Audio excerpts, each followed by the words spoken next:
عوام کیا ہے, مسئلہ کیا ہے, اور ایسی کون سی قرارداد ہے جو ریاست جموں و کشمیر کے لوگوں کی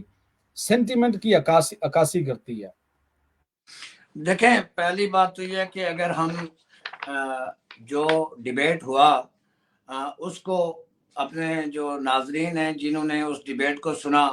اور یہ جو 3 زما بیٹھے تھے ان کی جو انیبلٹی ہے جواب دینے کی, ہم ایکسپلین کرنا چاہتے ہیں کہ پہلی بات یہ ہے کہ امبیسڈر صاحب نے یہ فرمایا کہ پاکستان نے 13 اگست 1948 کی قرارداد کو نہیں مانا, اور اس کے بعد وہ ڈائریکٹ چلے جاتے ہیں 1950 کا بھی انہوں نے حوالہ نہیں دیا, بلکہ پھر وہ ڈائریکٹ چلے جاتے ہیں 1952 کی قرارداد پر کہ نہیں جی ہم نے تو 1952 میں قرارداد پیش کر لی تھی اور پاکستان اس کو مانتا ہے. پہلی بات تو یہ ہے کہ ministry of foreign affairs of Pakistan کی جو ویب سائٹ ہے اس کا جو چیپٹر ہے جموں کشمیر, وہاں سارے ڈاکیومنٹ موجود ہیں انکلوڈنگ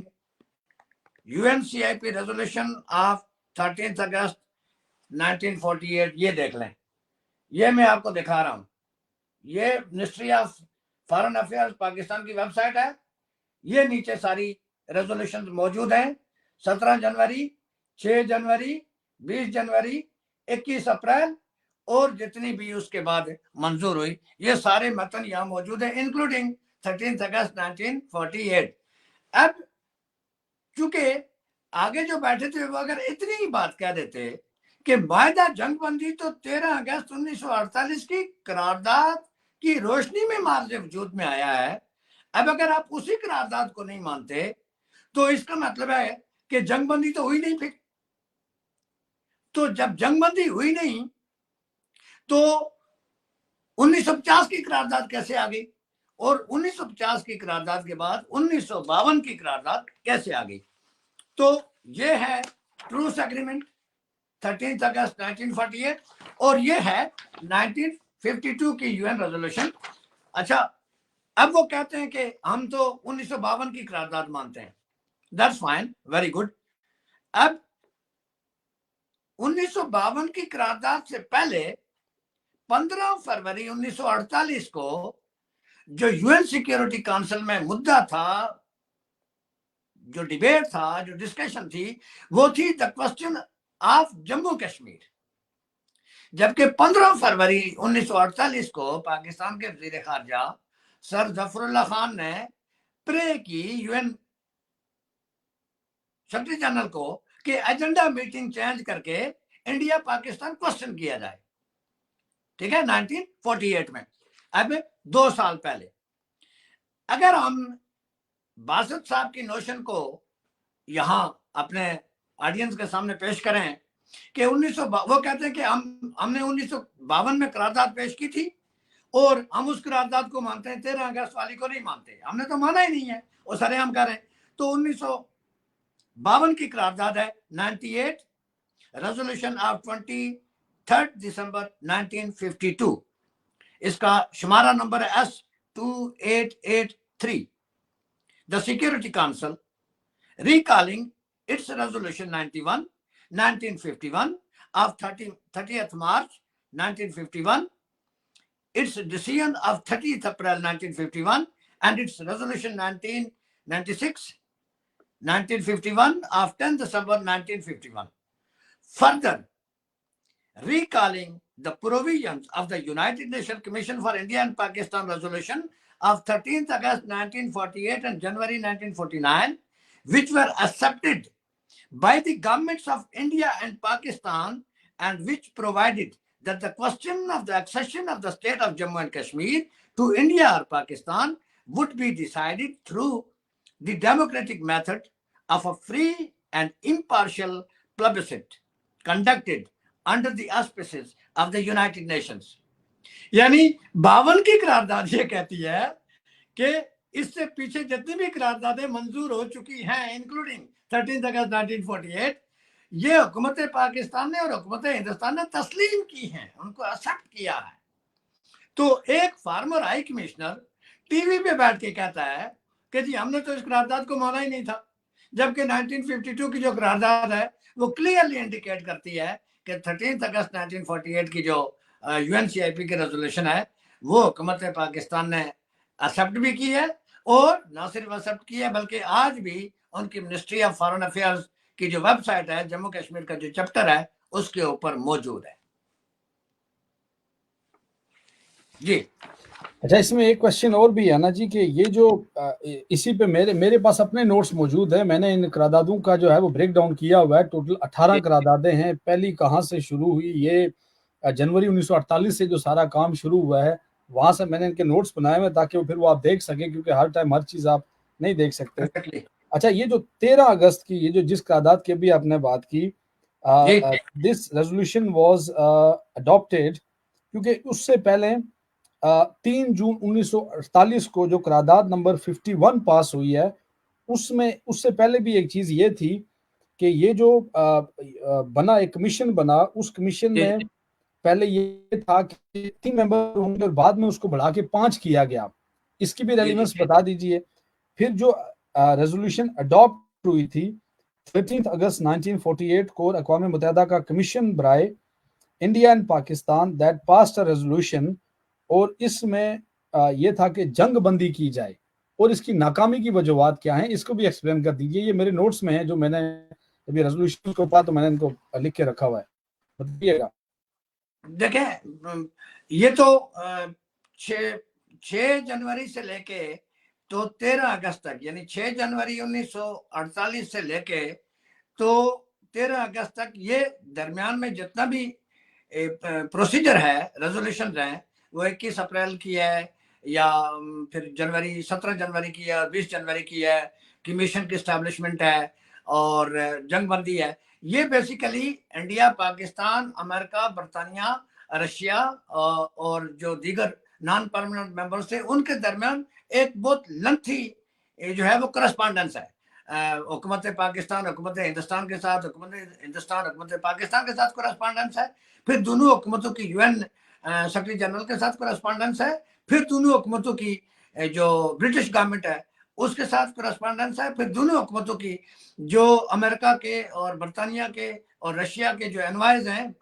UN سیکیورٹی کونسل میں ان کے ساتھ کرسپانڈنس ہے، پھر ان کی اپنی فائنڈنگ ہے دونوں طرف کی، پاکستان کی وزارت خارجہ کی طرف سے اور ہندوستان کی وزارت خارجہ کی طرف سے. وہ کیس لڑ رہے تھے کہ اچھا ہوا کیا، کیسے ہوا، پاکستان سے قبائلی داخل ہوئے. تو پہلے تو پاکستان کے جو وزیر خارجہ تھے انہوں نے تو اوٹ رائٹلی ریجیکٹ کر دیا کہ ہماری طرف سے کوئی قبائلی شبائلی کوئی داخل نہیں ہوئے، نہ کوئی فوج داخل ہوئی ہے، یہ مقامی لوگوں کی بغاوت ہے. لیکن بعد میں پھر ان کو تسلیم کرنا پڑا کہ ہاں ہم شامل ہیں، ہمارے فوجی بھی وہاں شامل ہیں، ہمارے سویلین بھی ہیں، ہم نے قبائلیوں کو بھی داخل کیا وغیرہ وغیرہ. تو اس کے بعد جا کے 13 اگست کو جو کمیشن فائنل بنا تو اس کمیشن کے پہلے 3 ممبر تھے، پھر 5 ہو گئے. تو یہ پروسیجر ہے بیسیکلی. تو پروسیجر سے ہمارا کوئی وہ کنفلکٹ نہیں ہے جموں کشمیر کے عوام کا کہ آپ 5 رکنی کمیشن بنائیں یا 10 رکنی بنائیں یا 1 رکنی بنائیں، اس سے فرق نہیں پڑتا. فرق اس بات سے پڑتا ہے کہ کمیشن کی فائنڈنگ کیا ہے. کمیشن نے سفارشات کیا پیش کی ہیں. کمیشن نے سفارشات یہ پیش کی ہیں کہ having given careful consideration to the point of view expressed by the representative of India and Pakistan regarding the situation in the state of Jammu and Kashmir, and being of the opinion that the prompt cessation of hostilities and the connection of conditions and continuance of which is likely to endanger international peace and security are essential to implementation of its endeavors to assist the government of India and Pakistan in effecting a final settlement of the situation. Resolution to submit simultaneously to the government of India and Pakistan and following proposal. یعنی ان کا خیال یہ تھا کہ چونکہ جو situation پیدا ہو چکی ہے جموں کشمیر میں اس کی وجہ سے بین الاقوامی امن کو خطرہ ہے. تو ابھی تو سال پہلے سیکنڈ ورلڈ وار ختم ہوئی تھی، تو وہ انٹرنیشنل پیس اینڈ آرڈر کو مینٹین رکھنے کے لیے پھر انہوں نے یہ تجویز پیش کی کہ اس کا پارٹ 1 ہے سیز فائر آرڈر کہ آپ نے جنگ بندی کرنی ہے، یعنی جو جہاں ہے وہ وہیں رک جائے گا. The government of India and Pakistan agrees that their respective high command will issue separately and simultaneously a ceasefire order to apply to all forces under their control and in the state of Jammu and Kashmir as of the earliest practicable date or date to be mutually agreed upon within 4 days after these proposals have been accepted by both governments.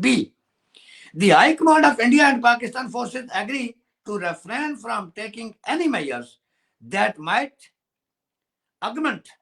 the military potential of the forces under their control in the state of Jammu and Kashmir. For the purpose of these proposals, forces under their control shall be considered to include all forces, organized and unorganized, fighting or participating in hostilities on their respective sides.